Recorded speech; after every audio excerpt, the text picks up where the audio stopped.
Here's how to install a Rain-X Expert Fit hybrid blade on a large pin-type arm. First, remove the pre-installed adapter. To do this, flip up the Rain-X tab on the top of the blade. Rotate the pre-installed adapter down and then push it back to remove it.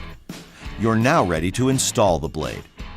After you've removed the old wiper blade, make sure the wiper arm is in the up position. Now find the packaged adapter and note the smaller and larger sized hole openings.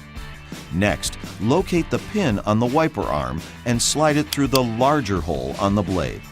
Now align the packaged adapter so that the larger hole is over the large pin arm.